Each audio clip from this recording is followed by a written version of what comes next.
মার্কিন president Donald Trump প্রশাসনের চাপের মুখেও নিজেদের অবস্থান থেকে সরে আসবে না বলে জানিয়েছে যুক্তরাষ্ট্রের অন্যতম প্রাচীন ও খ্যাতনামা উচ্চশিক্ষা প্রতিষ্ঠান হার্ভার্ড বিশ্ববিদ্যালয়।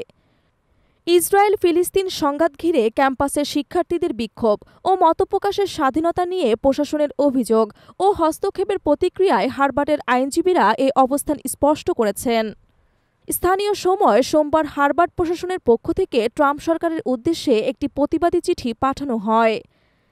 চিঠিতে বিশ্ববিদ্যালয় কর্তৃপক্ষ স্পষ্ট জানিয়ে দেয়, তারা বিশ্ববিদ্যালয়ের স্বাধীনতা এবং মত প্রকাশের অধিকার থেকে পিছু হটবে না। তাদের ভাষায় বিশ্ববিদ্যালয় তার স্বাধীনতা ত্যাগ করবে না। চিঠিতে বলা হয়, ট্রাম্প প্রশাসনের সাম্প্রতিক পদক্ষেপগুলো হার্ভার্ডে ইহুদি বিদ্বেষ এবং অন্যান্য যে কোনো ধরনের বৈষম্যের বিরুদ্ধে চলমান প্রচেষ্টাকে অবজ্ঞা করছে। একই সঙ্গে প্রশাসনের হস্তক্ষেপকে মার্কিন সুপ্রিম কোর্ট কর্তৃক স্বীকৃত বিশ্ববিদ্যালয়ের স্বায়ত্তশাসনের লঙ্ঘন হিসেবে উল্লেখ করা হয়।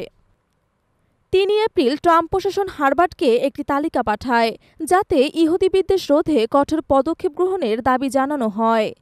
বলা হয়, বিশ্ববিদ্যালয় ক্যাম্পাসে ইসরায়েল বিরোধী বিক্ষোভ এবং ইহুদি শিক্ষার্থীদের প্রতি বৈষম্য বন্ধে যথাযথ ব্যবস্থা নেওয়া হয়নি। প্রশাসনের মতে, হার্ভার্ড ফেডারেল তহবিল ব্যবহার করেও নাগরিক অধিকার রক্ষা করতে ব্যর্থ হয়েছে। এই প্রেক্ষিতে প্রশাসন হার্ভার্ডের জন্য বরাদ্দ $9 বিলিয়ন ফেডারেল অনুদান পর্যালোচনার হুমকি দেয়। এর মধ্যে বর্তমানে $255.6 মিলিয়ন এবং দীর্ঘমেয়াদী আরও $8.7 বিলিয়ন অনুদান রয়েছে। মার্কিন শিক্ষামন্ত্রী লিন্ডা ম্যাকমাহন এক বিবৃতিতে বলেন, হার্ভার্ড বহু প্রজন্ম ধরে আমেরিকান স্বপ্নের প্রতীক, কিন্তু ইহুদি শিক্ষার্থীদের বিরুদ্ধে বৈষম্যের অভিযোগের সুনামকে প্রশ্নবিদ্ধ করছে। তিনি বিশ্ববিদ্যালয়টিকে সংশোধনমূলক পদক্ষেপ নেওয়ার আহ্বান জানান।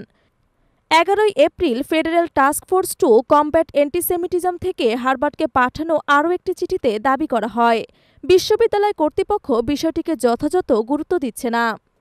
তবে হার্ভার্ডের আইনজীবীরা এই আলটিমেটামকে অসাংবিধানিক এবং স্বাধীন শিক্ষাঙ্গনের ওপর সরকারি হস্তক্ষেপ বলে প্রত্যাখ্যান করেছেন।